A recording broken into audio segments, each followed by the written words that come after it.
5 hours and 41 minutes on 32 gigabyte SD card. I don't know where the 64 gigabyte is, although the new kind is terabytes. I don't know what's after that.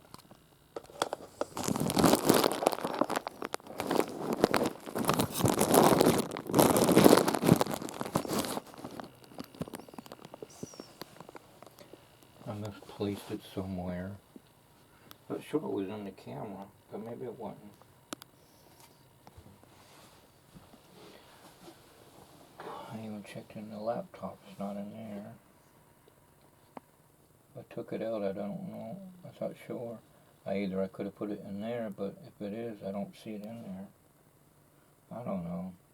I had to find stuff where I didn't know I didn't put it, and it magically appears there, like sponge balls appear on my shoes, or my deck of cards, and separately a little bit of cards in my shoe. When I go to put my shoe on, I got cards in my shoes, or my sponge balls are in Ziploc bags, the red ones, are now in my shoes, or a card stuck on Melinda that says to a diamond, and now there's a smiley face from Debbie Cake saying, or a big gigantic plastic bug in my bed when I move my this. After we got done killing 3 cockroaches, 1 at night, 2 during the day. And, well, Banshee kills them. When Tommy here gets a bug, Banshee, huh? Banshee to the rescue, Mrs. Story. Banshee, uh-oh, bug time. With a swipe swatter or with his own bare hands. Ben Woman did the same thing at his house. He saw a bug on the siding of his doorway, and he went and grabbed it and crushed it with his bare hands. I go, yuck.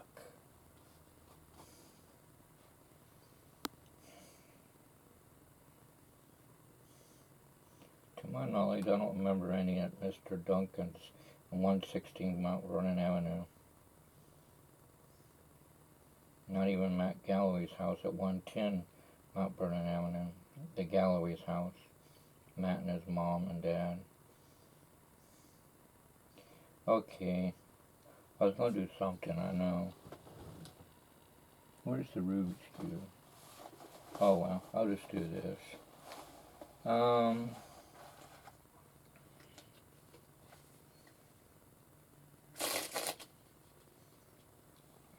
don't even know if it's recording me or not.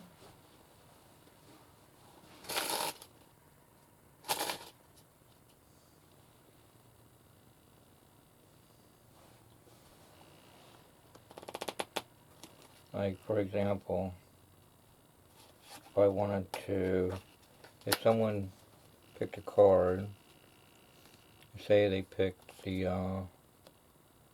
what is it, the 8 of Heart, I put it on top, or in the middle, either way, but I make sure I cut the key card on top of it.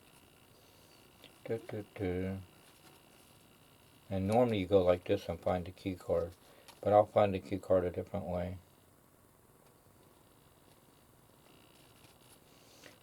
And then I go like that.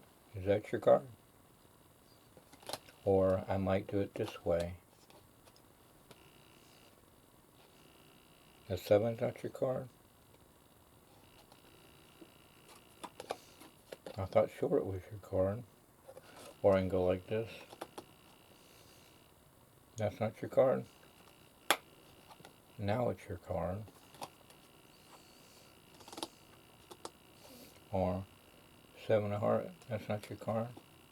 What was your card? It was? That's what I thought. It was the 8 of Heart. Either way you want to do it.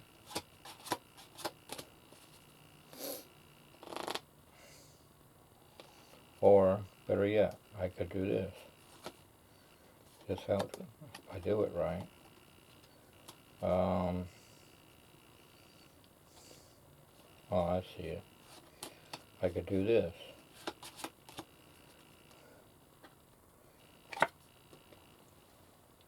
Take this card, place on top if it's not their card.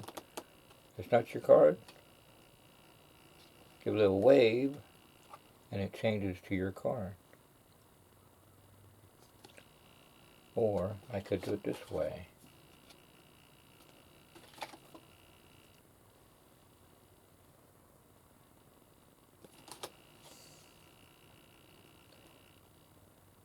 But the key card, what I did was, just helped me realize this. I'm not sure everybody else has come across this too. I read somewhere, I don't know what magic illusion book I had, but it talked about slicking the card. Special liquid to make it dry and be slicker than all the other cards to find someone's card. But I didn't use the slick method. I used all brand new deck of cards of the same back and have one card from an old deck of cards that's kind of tannish brownish like, and on this side, either on this side or this side, it doesn't matter, I can find the key card to find someone's card. Because see how tan that is right there? If it was right here, I would know to cut there. But since it's right here, I can cut right here to find it's the Nine of Club.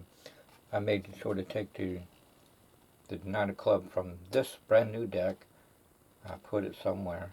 But what I could do is, if nobody was paying attention to the color or design, how it's not barely new or not, I could make it look like the card changed to a different card and say, go over there and look at that Christmas tree, as Marvin's Magic did. What do you know?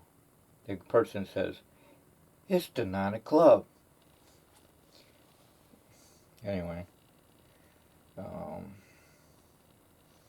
as Herb Newman calls it, salting. Anyway, you have everything pre-done. Alright. Okay,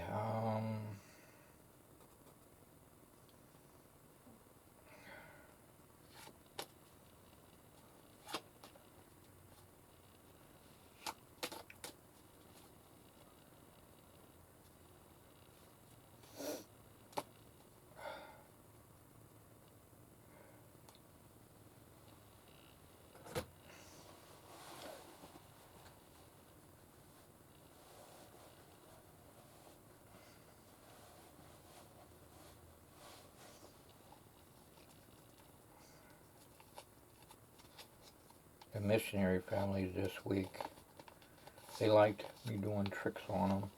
Illusion magic tricks. I showed the one that did a rubber band penetration idea, and other versions of penetration and jumping rubber band and all that stuff, Copperfield styles and all that. Anyway, I followed the money and my version of 3-card Monte.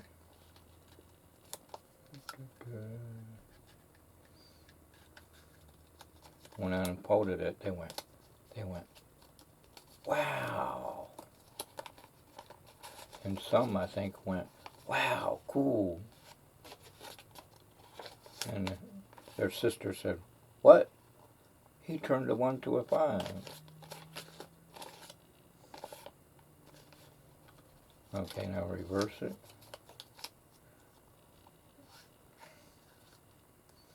And I told Gabe, you can see behind the scenes, and he goes, wow, that's neat.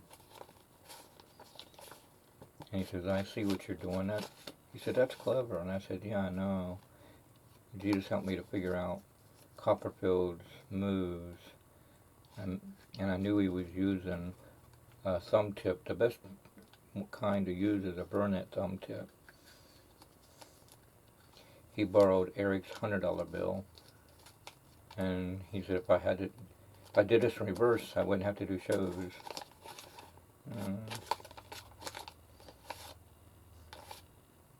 Harry Blackstone Jr. Just about everybody uses thumb tips, even Jay Sankey. Of Sankey Magic YouTube channel. But I don't know if you can see backstage, but you fold it, and You slide it out with your left thumb to pull out, and you pull out the other value card behind it, and you fold up the one in front from the audience point of view, then slide it into the thumb tip, then open up the other one, then slide your right thumb into the thumb tip that's on the left, and then open up the money, and it's changed. And Bob Schofield says, in order to make your hands look empty, do both the same way. Bob Schofield, friend, church member since 1980s on up, KTM motocross biker, born-again Christian illusionist magician. He and Fred Stahl, the Lowrys, Mr. and Mrs. Lowry, my mom and dad, and my sister Sean, Stacy, and my nieces and nephews, Bobby, Page, Tony, Page, Desiree, William, Marcel, Page, trying to think, everybody. Anyway, and PJ Parker, I'm naming all my family, Thomas, Marcel, and Devin, I don't know his last name. Anyway, John Teal and all them, and Aunt Becky and all them, and the Pages and the Connets and the Greens in Lancaster, Ohio. They helped me. They sewed me a magic cape when I was young. It was white inside and black on the outside, and they did a top hat. They made it out of a Rice Krispies box and painted it black, spray painted it. So they were really clever. They stapled it all in. And they sewed. They were good at sewing. Anyway, that's when Mitch Leary said, "Hey Bill, you can get your cape and hat and everything." I said, I wouldn't be able to fit it now. That's when I was younger. But it's amazing how you knew that's what I would use for Halloween. I got Tommy's cape. He let me have it. But we do a funny hand routine with it. And doing magic tricks with it. And Tommy and Dave Duncan and Eugene and Tony. Well, you get the idea.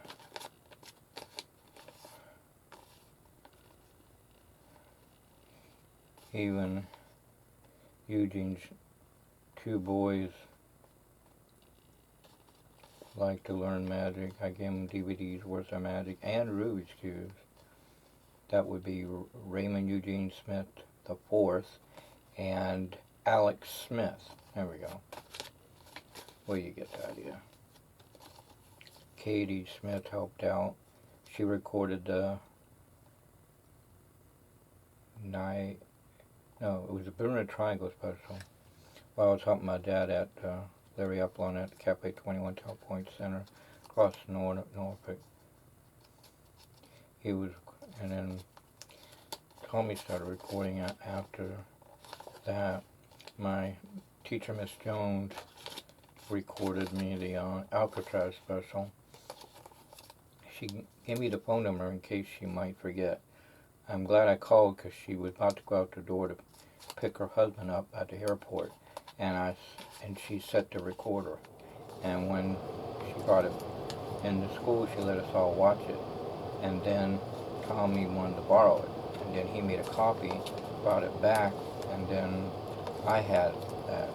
Then I met another boy named Billy down the street from Sean Doty's house, and his mom is a lady policeman, and she's glad that I was helping him with his magic set and how to work it. And I dubbed her a copy, and in the process, she made a special fancy writing on it so that she'd have everything in order. That was nice of her. I remember a Teeny Giant, but now it's get-go. There was two lady cops. I had this chain escape routine, and they handcuff, not handcuff, they chained me up, and then they put the lock on, and then I got out of it. And they said, "It's pretty good." And I said, "Yeah." And I'm thinking, I think they were nice so that the audience could be amazed. See, policemen are nice. People just treat them wrong, but they're nice. If you treat them right, they'll treat you right. Even a magician, I can't think of it, Tom Malika, he passed away. I don't know if he was saved or not, but he made the policeman happy. He wouldn't have the sponge nose on his nose, but he would purposely do something to catch the policeman's attention, and he would pull over, and then he'd get the license plate, the license number, and it'd have a picture of him with a nose on it, like a clown nose, and by the time they look, he's already stuck it on his nose, and it made their day. See, magicians make everybody happy, including the policeman. See, my Uncle Herb was a policeman. He enjoyed me doing magic tricks. It made his day. His whole family enjoyed me doing magic tricks. Travis Michael, and I can't remember his sister's name, but anyway, they were fighting over on no, I want to do the handcuff escape. No, I want to do it. It was at Grandma Green's house. That was funny. And then Misty and Rodney and their younger sister. Well, I can't remember. Anyway, they fight over me doing magic tricks too, and they want to do it. And I taught Rodney methods of the Rubik's Cube as best I can. I'm glad to know he was saved and passed away. He got promoted to heaven. Now he's enjoying everybody that's up there, including Jesus and the angels and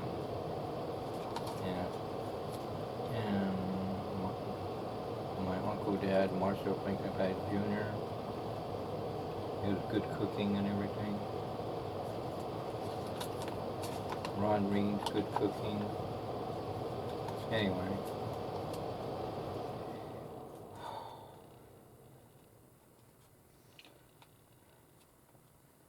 Jesus needed them to get ready for the feast. That's what everybody was telling me in my church. So Jesus needed your dad for the feast. And I said, yeah, that's true. That's right, because Jesus Christ, Lord Savior God's coming around the corner.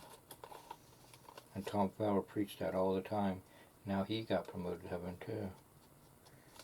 Anyway.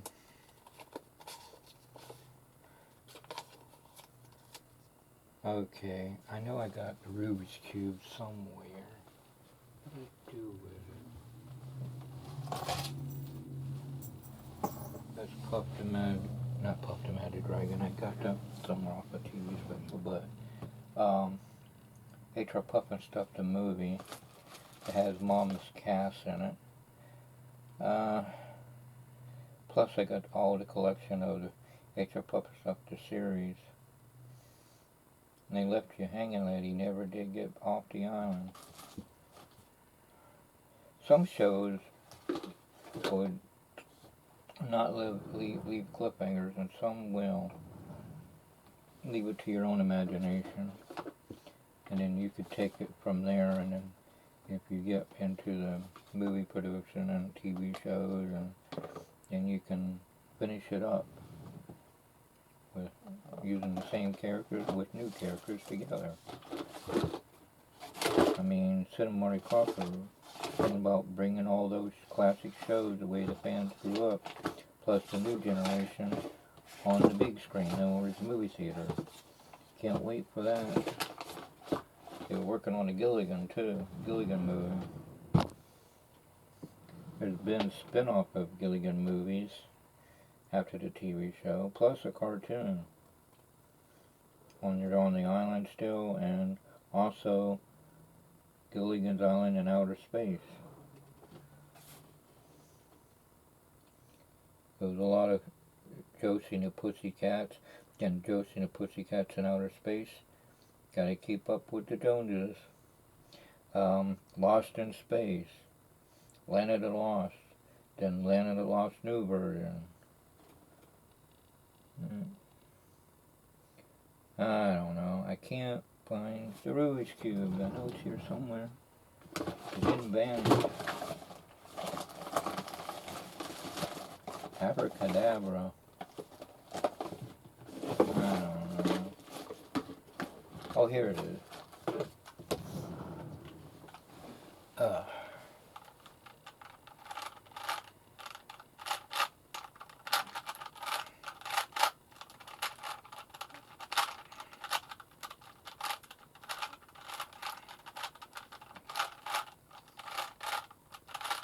I can juggle 3 tennis balls.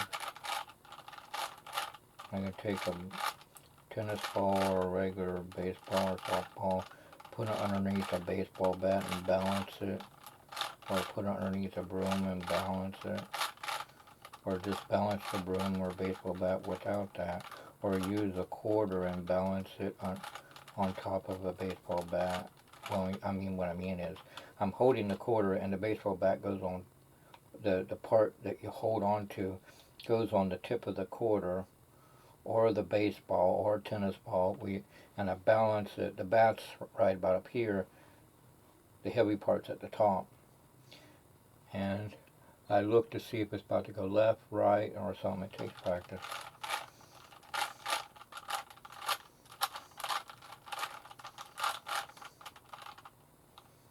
Chris Sanderland said he ought to get into juggling.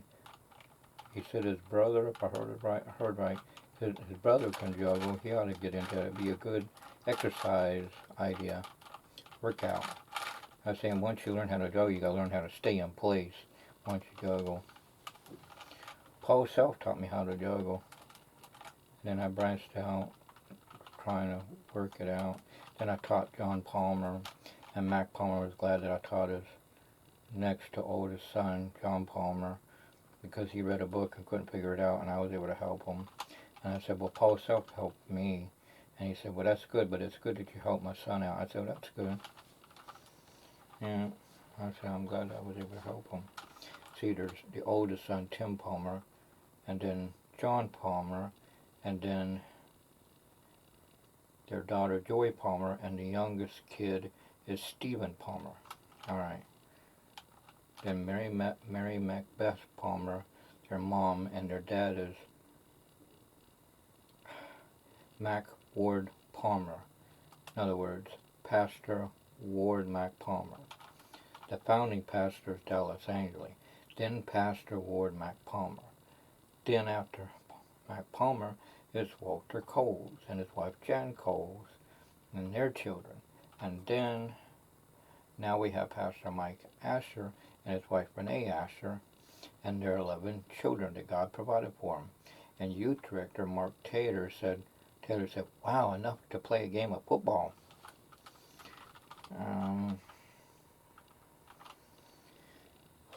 I used to thought when you do the Rubik's Cube that one color was quicker to solve than the other. That's not the case. Once you know how to solve something, and you know it doesn't matter what color, you're just putting it together. The one thing you got to know for any kind of puzzle, if you take it apart and you don't remember the color that it was in, aligned like, once it was scrambled, then only parts of it will get done. Then the other parts you have to take it out and put it in right, and then mix it up and then solve it. I found out the hard way, because they didn't mean it out of harmless, but some kids at Salvation Army Camp Happy Land, they mixed a cube, but they thought if they took a piece and put it in wrong, they thought maybe I could still solve it. Now at the time, I didn't know about that situation, so I didn't know it, but I solved it. But the problem is I couldn't solve the piece that they put in wrong. And they confessed that they took a piece and put it in wrong. And I said, well, that's kind of good that you did that. And they said, huh? I said, yeah, that lets me know that it has to be mixed the way it's mixed. You can't take it out and put it in wrong. Plus, on top of that, with experimenting years later, that you could pick a different color and it'll be a different corner or a different middle than what you started out with, because it doesn't matter. It's going to be either one of the corners. If you took a corner out wrong, if you use the same color pattern, then it'll be the same one that they turned it wrong, or center wrong, or both, or how many they turned it around like that. Everything will get done, but what they messed up, and you have to take it out, put it solved, then the whole thing is solved. But and it doesn't matter if you stick with the same pattern, it'll be the same ones they took out. But if you happen to pick a different color and solve it, then it'll be a different corner, a different middle than the one they took out, and you still got to take it out and put it in right to make it solved. I think you're understanding what I'm trying to say. Anyway, I've been to the Wilds Christian Camp, to Bill Rice Ranch Christian Camp, Salvation Army Camp is Camp Blue Ridge, but it's called Camp Happy Land.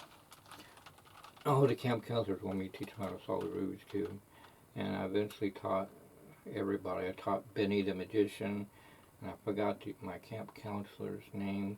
My first, I can't think of his name, but Benny was one of them. And then the one that worked at the Salvation Army, the first one looked like Clark Kent Superman, and then the next one looked like Chuck Norris, which wasn't Chuck Norris, but he looked like him. Now, Dave Duncan really saw Chuck Norris at the Boy Scouts. He's got a picture of him.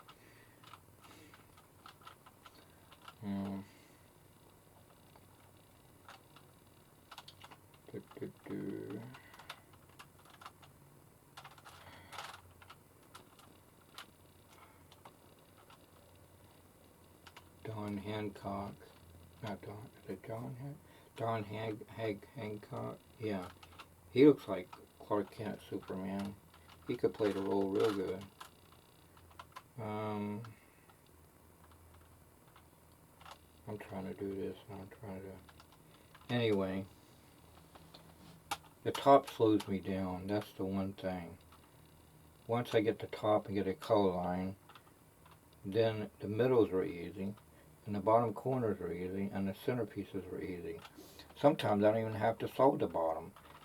I'll end up solving this, and then all of a sudden the bottom just falls into place and it's solved. I mean, I think sometimes that's what happens with everybody.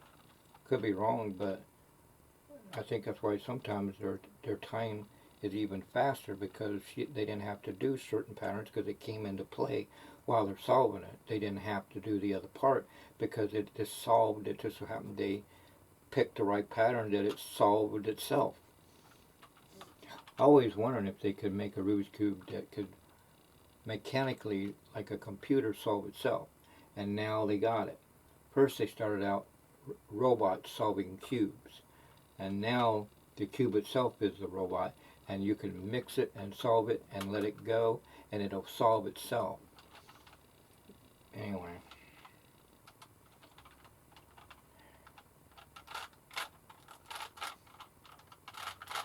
I used to thought when you mix a cube up and throw it up and it's solved magically, I thought maybe they secretly put a shell on top of it, like a shell coin. Now they do that, but that wasn't the case back then. It was called the Enchanted Cube. Still that run a Rubik's Cube. Even Tricky Ricky made his version of it for the bus ministry. Bob bought me one and all that stuff. I don't know what I did with it. But anyway, people on the internet show you can make your own. Even Jared 2.0 on how to disturb reality.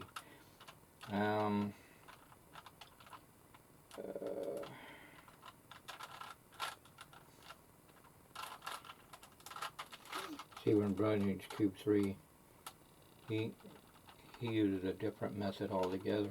It's very cool. And other ones have added new things that are based on the James D. Norris book, where you can take letters and numbers and spell out the word Ohio and all that when you're solving it.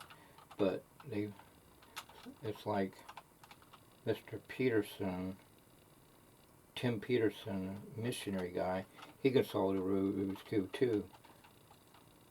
Around a minute and something, and it's much faster than I can solve it. And I said, well, that's good. I solved it around maybe a minute and 15 or a minute and 12. But and then he mentioned about Speed Cube, and I said, I don't know how they do that. I mean, Stephen Brown did. He's a magician. He does it magically, but he could solve the Rubik's Cube without, doing sleight of hand, and he can actually solve it in 15 seconds. Anyway,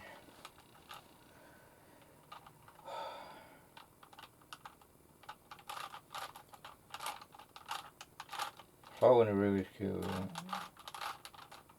just putting the pieces together.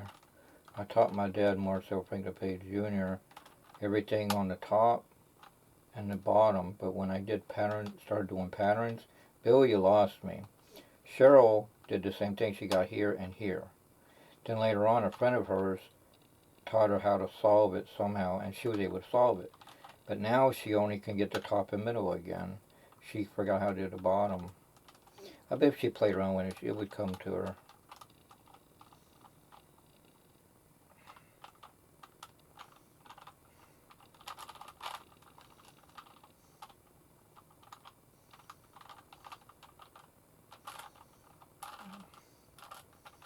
Just like William, my nephew William, don't remember doing magic tricks. But I got on video of him when he was younger. He is doing magic tricks.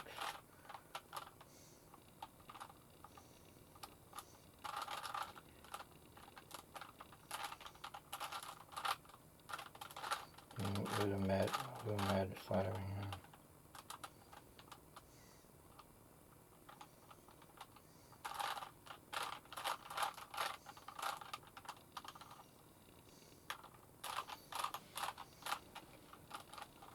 And when he's Bobby, I think she forgot she did the blow and pluck card trick. I told her, I got you on video doing that. Let's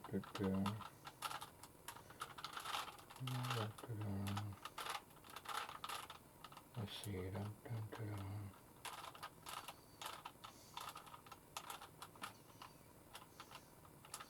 See, I got the top. I got it color lined to its centers. The T design. Like I said, most people start the cross and then the corners. I start the corners and then the cross. But I found out there's another guy who does the same way.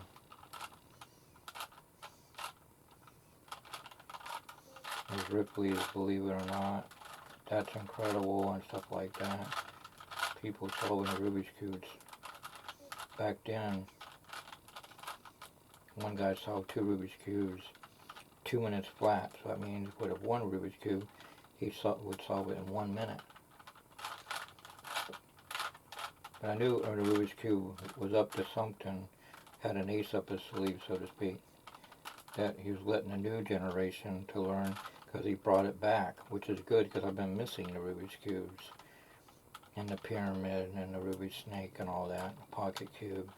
Anyway, Rubik's Revenge. But, trying to think.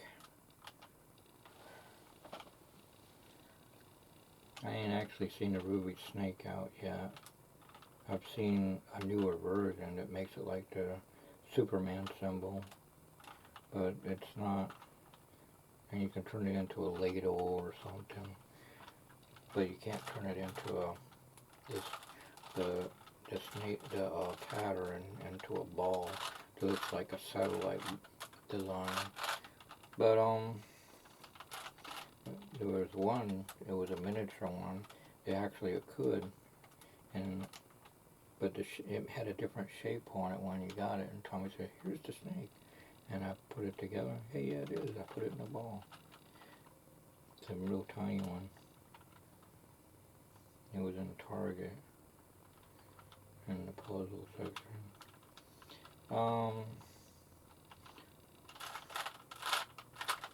Let's see. That's right. See, I'm rambling. I'm almost done anyway.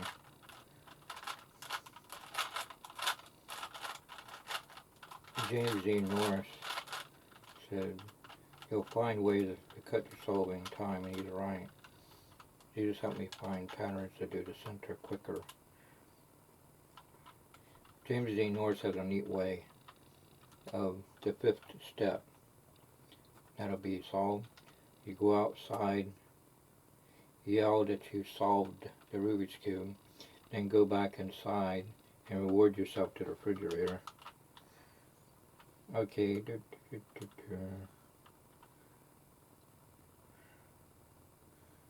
See.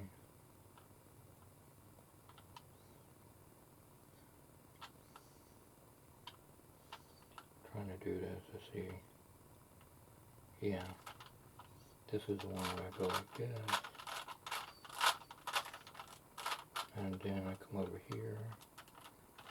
And oh, okay. These are right. These two gotta switch places. Okay, I got you.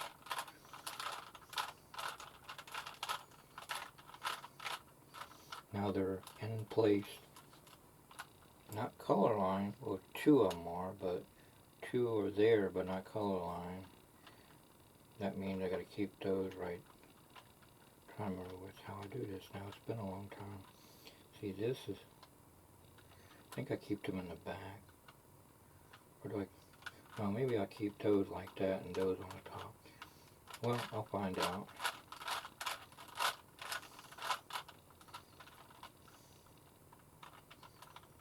And this is this pattern.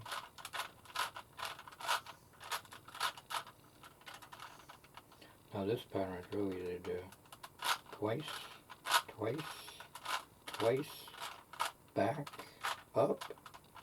Now that's done. Sometimes the whole thing gets done. Now I'm looking for one done. If not, I would just do that one step until I find one. Either it's done or it's in its place but in reverse. Okay, I see one that's done. See what I mean? I didn't have to do the other part. See, sometimes I didn't even have to do I didn't have to do the edges. They were done. It'd be neat if I could find out how to do that, because then I wouldn't have to do so much on the bottom. And I would really cut my solving time.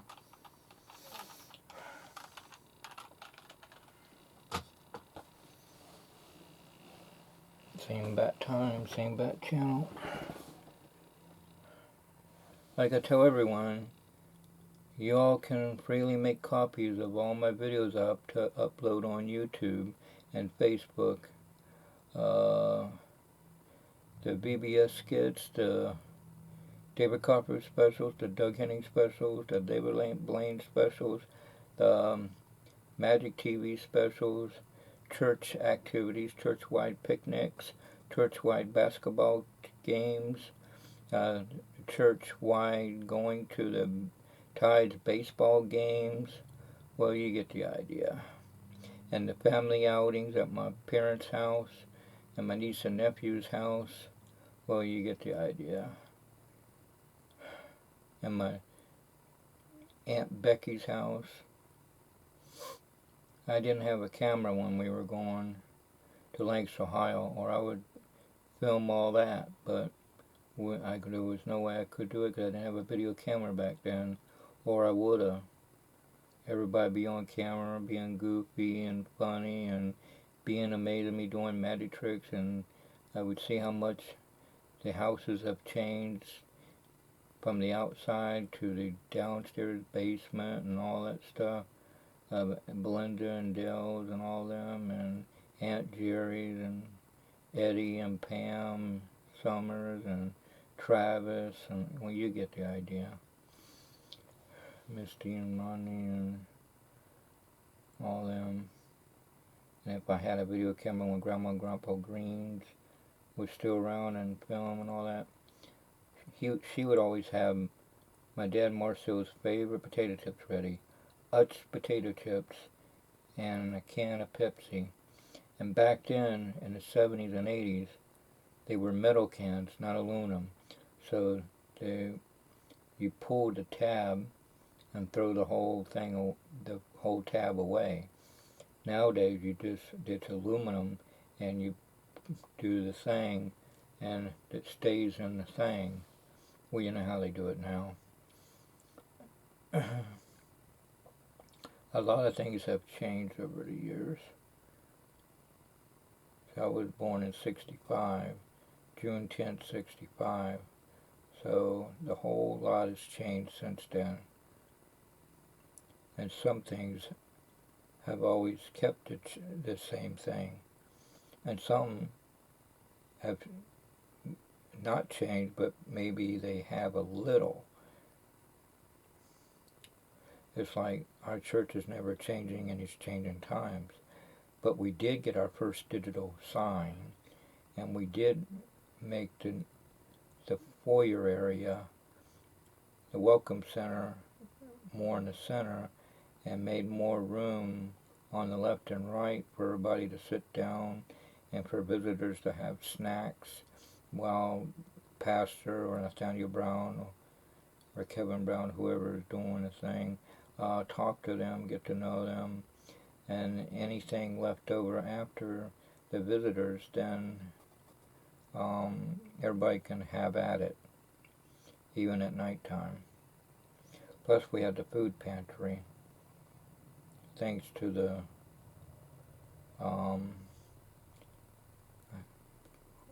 Holtz or Volts.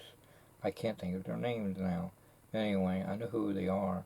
They're connected to the 700 Club thing, and Mike Wager and the teens and others helped expand the broom closet into a food pantry. And they also helped, and Bob Scofield helped, and I helped move things around in the upstairs thing, and they redone everything up there and made it nice and bright lights and everything, and downstairs, and made it look nice. And they're working on the children's wing, and I think they got part of it done. Next will be the nursery area, and eventually we'll have a flagpole. Sounds like they're here. It is 12:02 noon. I think it is 12:02. Yeah, 12:02 noon. I guess that would be p.m., right? Yeah, 12:02 p.m. They're back. Tommy's back from his doctor appointment. Mrs. Story and Bobby went. Tommy's got to go through the back therapy tomorrow.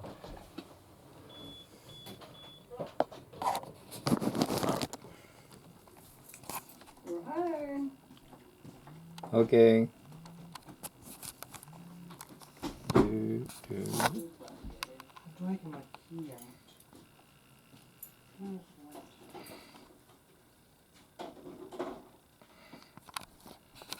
They got a pocket version of this too. If you go to Crackle Barrel, you can find regular Rubik's Cubes and a pocket one. Pocket one's on a keychain. That's the one Justin Bieber solved first on a pocket kind. He can solve a big one too.